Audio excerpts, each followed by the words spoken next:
we're going to do a quick overview today of how to check for diastasis recti in case no one has checked you or you're concerned about it. So remember, just briefly, we talked about this in one of the other videos. You have that tissue running down the center of your abdomen that all of your abdominal muscles connect into.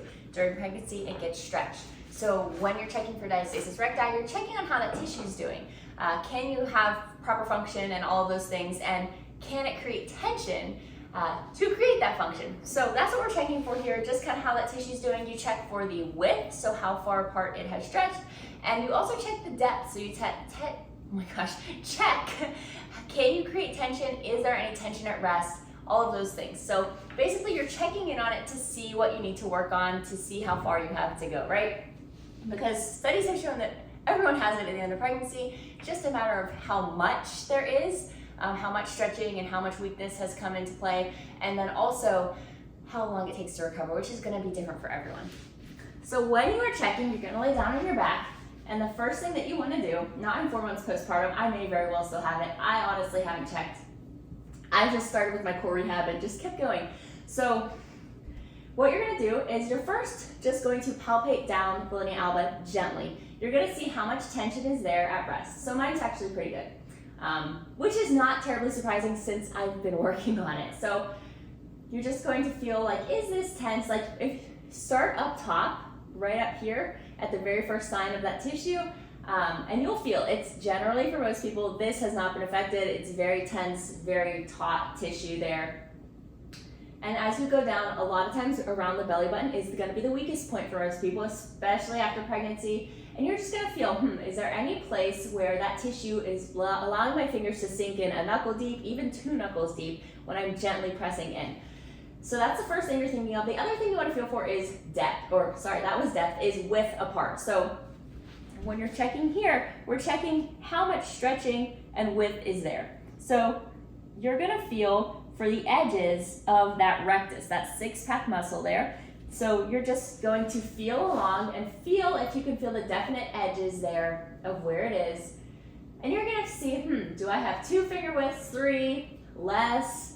And that's kind of what you're looking for. You want to, ideally, you're just feeling all the way down, almost to the pubic bone, not quite. And then all the way up there. And you're just going to check for areas that are more tense and have more tension, more taut, and check for areas that are weaker. So my weakest area was always that belly button area, but it's not always going to be the case for everyone. So you're feeling at rest, and then you want to feel when you just lift your head. Does tension get created automatically when you lift your head? So you can feel, how is that tension? Does it change that width, that quote gap? It's gap connected by the tissue, so it's not really a gaping hole. But you're going to feel that, and that may help you to kind of feel the edges of your rectus better if you couldn't feel them before, because it has to activate a little bit to hold your head up.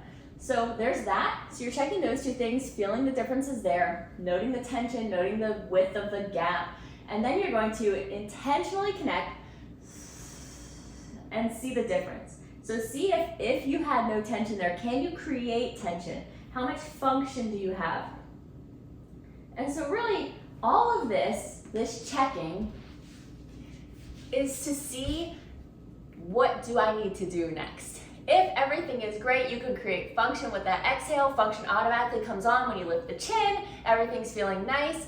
Then no big deal. You can do a little core rehab, because it's great to always make sure everything's functioning well at postpartum, because it's been different for months. And move on, right? We don't have to obsess over this.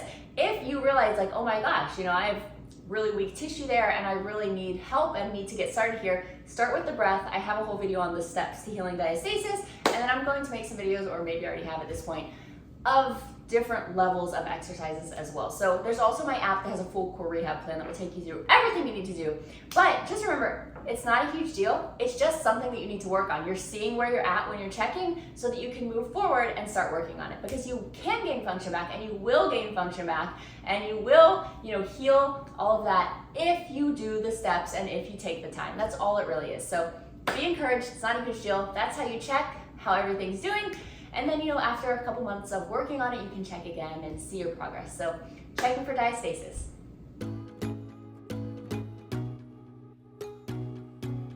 Hey there! and welcome to today's upper body. We've got triceps, back, and a little bit of core thrown in. So first thing we're gonna do is a bird dog row. We're gonna come down to the mat. I like to have the other dumbbell here even though we're just doing one single side.